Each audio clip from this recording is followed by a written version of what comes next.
പ്രിയപ്പെട്ട പ്രേക്ഷകരെ, 2020 ലോകകപ്പിനായി ഇന്ത്യയിലേക്ക് എത്തില്ലെന്ന നിലപാടിൽ നിന്ന് പിന്നോട്ട് പോകാതെ തുടരുകയാണ് ബംഗ്ലാദേശ്. രാജ്യത്തിന് മേൽ സമ്മർദ്ദം ചെലുത്തി മത്സരങ്ങൾ ശ്രീലങ്കയിലേക്ക് മാറ്റണമെന്ന ആവശ്യത്തിൽ നിന്നും പിന്തിരിപ്പിക്കാൻ ICCക്ക് സാധിക്കില്ലെന്ന് ബംഗ്ലാദേശ് സർക്കാർ കായിക ഉപദേഷ്ടാവ് ആസിഫ് നസ്രുൽ പറഞ്ഞു. സ്പോർട്സ് ഡെസ്കിൽ നിന്ന് കിലാഫ് അഹമ്മദ് ചേരുന്നുണ്ട്. കിലാഫെ, ഈ മുസ്തഫിസുർ റഹ്മാനിൽ തുടങ്ങിയ ഒരു പ്രശ്നമാണ്. അന്ന് ഈ ബന്ധം മോശമാകാൻ തുടങ്ങിയതാണ്.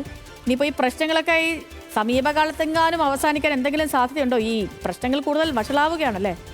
തീർച്ചയായും സേതു, നമുക്കറിയാവുന്നത് പോലെ തന്നെ ബംഗ്ലാദേശിലെ ന്യൂനപക്ഷ വേട്ടയെ തുടർന്നാണ് മുസ്തഫിസുർ റഹ്മാനെ IPL നിന്ന്, അതായത് ഈ ഒരു സീസണിൽ വരാൻ ഇരിക്കുന്ന സീസണിൽ 9.20 കോടി നൽകി കൊൽക്കത്ത നൈറ്റ് റൈഡേഴ്സ് സ്വന്തമാക്കിയതിന് പിന്നാലെ വലിയൊരു പ്രതിഷേധമാണ് ഉയർന്നത്.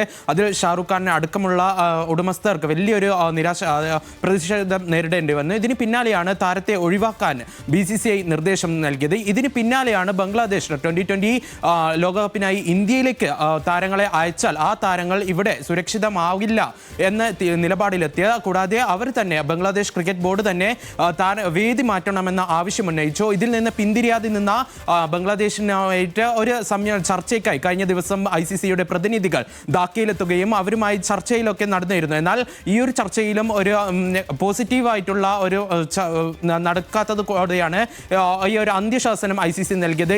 അതായത് നാളെ തന്നെ, ജനുവരി 21 തീയതി അവർക്ക് മറുപടി നൽകണമെന്നായിരുന്നു ICC അവസാന അന്ത്യശാസനമായി നൽകിയത്. ഇതോടെയാണ് ഈ ഒരു നിലപാടിൽ നിന്ന് ബംഗ്ലാദേശ് പിന്നോട്ടില്ലെന്ന് അവരുടെ കായിക ഉപദേഷ്ടാവായിട്ടുള്ള ആസിഫുൽ നസ്രുൽ പറഞ്ഞത്. അതായത് അന്യായമായ യാഥാർത്ഥ്യ ബോധ്യമില്ലാത്ത സമ്മർദ്ദം ചൊല്ലുത്തി ഇന്ത്യയിലേക്ക് വരാൻ ടീമിനെ അനുവദിക്കില്ല, കൂടാതെ തങ്ങളുടെ രാജ്യത്തിന് അതിൻ്റെതായ മഹത്വമുണ്ട് എന്നൊക്കെയാണ് ആസിഫുൽ നസ്രുൽ പറഞ്ഞത്. എന്തായാലും ഭാവി എന്ന് പറയുന്നത് ICC നിലവിൽ സ്കോട്ട്ലാൻഡിനെ സമീപിച്ചിരിക്കുന്നതായാണ് റിപ്പോർട്ടുകൾ പുറത്തുവരുന്നത്.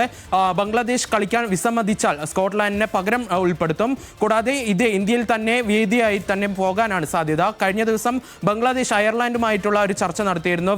പരസ്പരം ഗ്രൂപ്പ് മാറി കളിക്കുകയാണെങ്കിൽ ശ്രീലങ്കയിലേക്ക് മാറ്റാം എന്നൊരു നിലപാടും ബംഗ്ലാദേശിനുണ്ടായിരുന്നു. എന്തായാലും ഇതിന്റെ ഭാവി നാളെ അറിയാം എന്നാണ് കരുതുന്നത്. സേതു, ഓക്കേടാ, ശരി കിലാഫെ, ശരി.